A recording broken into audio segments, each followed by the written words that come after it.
ನಮ್ಮ ಹತ್ರ ಈಗ ಇಲ್ಲಿ ಈಗ ಬಂದು ಮಲೆನಾಡು ಗಿಡ್ಡ, ಪುಂಗನೂರು, ಗಿರ್ರು, ಕಾಂಕ್ರೇಜು, ಆಮೇಲೆ ಹಳ್ಳಿಕಾರು ಈ ಥರ, ಆಮೇಲೆ ಸಾಯಿವಾಲು ಎಲ್ಲ ತಳಿಗಳು ಒಂದು 4 ಇದೆ. ಅದಕ್ಕೆ ಅದ್ರ ಜೊತೆಗೆ ನಾನು ಓರಿಗಳನ್ನೂ ನಾವೇ ಇಟ್ಕೊಂಡು ಮಾಡ್ತಾಯಿದ್ದೀವಿ.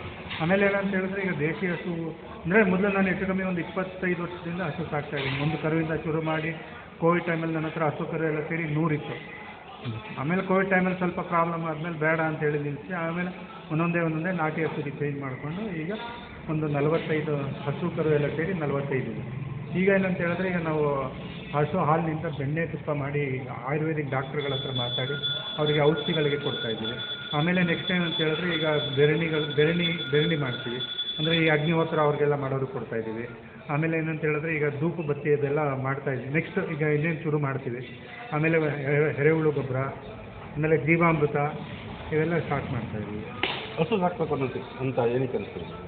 ಅದೇನೋ ಗೊತ್ತಿಲ್ಲ, ಒಂದು 20 ವರ್ಷದಿಂದ, ಒಂದು 25 ವರ್ಷದಿಂದ ಒಂದು ಆ ಕರು ಸಾಕಬೇಕು ಅಂತ ಆಸೆ ಬಂತು. ಅವಾಗ ಶುರುವಾಗಿದ್ದು, ಅದು ಹಂಗೆ ಹೋಗಿ ಇವತ್ತಿಗೆ ಭಗವಂತ ಈ ರೀತಿ ಸಿಕ್ಕೊಂಡಿದ್ದೀವಿ. ವೃತ್ತಿಯಲ್ಲಿ ನೀವು ಅರ್ಚಕರು, ಸೊ ಹೆಂಗೆ ಮೇಂಟೈನ್ ಮಾಡ್ತಾ ಇದ್ದೀರಿ ಇವಾಗ? ಗೊತ್ತಿಲ್ಲ, ಭಗವಂತ ಮೇಂಟೈನ್ ಮಾಡಿಸ್ತಾ ಇದ್ದಾನೆ ಅಷ್ಟೇ, ನಮಗೇನಿಲ್ಲ. ಮುಂದೆ ನಿಮ್ಮ ಪ್ಲ್ಯಾನ್ಗಳನ್ನ ದೊಡ್ಡ ಮಟ್ಟದಲ್ಲಿ ಏನೋ ಮಾಡೋದಿದೆಯಾ? ಅಂದರೆ ಅದೇ ದೇಶಿ ಹಸುಗಳು ಇಟ್ಕೊಂಡು ಮಾಡಬೇಕು ಅಂತೇಳಿ ಇದೆ. ಆಮೇಲೆ ಏನಂತ ಹೇಳಿದ್ರೆ ತುಂಬ ಇದೆ. ನಾವು ಈಗ ಕಲ್ತಿರೋದು 1% ಆದರೆ, ನಾವು ಈಗ ತಿಳ್ಕೊಂಡಿರೋದು 1% ಆದರೆ, ನಾವು ನಾಟಿ ಹಸುಗಳನ್ನ ಈಗ ನಮ್ಮ ಜನ ಹಾಲು ಕೊಡಲ್ಲ ಅಂತ ಇದ್ದಾರೆ. ಹಾಲೆಲ್ಲ ಅದರಲ್ಲಿ ಸೆಗಣಿ ಮತ್ತು ಗಂಜಲದಿಂದ ಜೀವಾಮೃತ ಮಾಡ್ಬೋದು. ಆಮೇಲೆ ಏನಂತ ಹೇಳಿದ್ರೆ ಜೀವಾಮೃತ ಮಾಡ್ಬೋದು. ಆಮೇಲೆ ಎರೆಹುಳು ಗೊಬ್ಬರ ಮಾಡ್ಬೋದು. ಆಮೇಲೆ ಈಗ ಎಲ್ಲನೂ ಈಗ ನಮ್ಮ ಈಗ ದೇಶದಲ್ಲಿ ಈಗ ಬರೀ ಕೆಮಿಕಲ್ ಮಯ ಆಗಿಬಿಟ್ಟಿದೆ. ಅದರಿಂದ ಬೇಡ, ಅದು ನಷ್ಟ ಆಗಿ ಅಂತ ಹೇಳ್ಬೇಕಂತ ಹೇಳಿದ್ರೆ ಈ ಥರ ಮಾಡಿದಾಗ ಇವೇನು ಮಾಡ್ಬೋದು. ಆಮೇಲೆ ಓರಿಗಳು ಇಟ್ಕೊಂಡು ಈಗ ಏನು ಆಗಲ್ಲ ಅಂತಾರೆ. ಯಾಕೆ ಆಗೋದಿಲ್ಲ? ಈಗ ಎಲೆಕ್ಟ್ರಿಸಿಟಿ ಪ್ರೊಡ್ಯೂಸ್ ಮಾಡ್ಬೋದು. ಎಲೆಕ್ಟ್ರಿಸಿಟಿ ಅಂದರೆ ಟರ್ಬೋ ಇಂಜಿನ್ ಅಂದರೆ ಈಗ ಕರೆಂಟನ್ನು ಈಗ ವಿಂಡ್ ಟರ್ಬೈನ್ ಥರ ಅದೇ ಹಿಂಗೆ ಹಾರಿಜೆಂಟಲ್ ಆಗಿ ಹಸುನ ಸುತ್ತಕ್ಕೆ ಬಿಟ್ಟಾಗ ಅದರಿಂದ ಎಲೆಕ್ಟ್ರಿಸಿಟಿ ಪ್ರೊಡ್ಯೂಸ್ ಆಗುತ್ತೆ.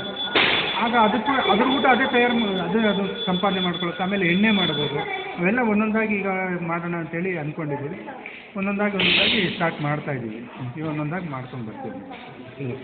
ವಿಜಯ ಸಾರಥಿ ಬಂದು ರಂಗನಾಥ ಸ್ವಾಮಿ ದೇವಸ್ಥಾನದಲ್ಲಿ.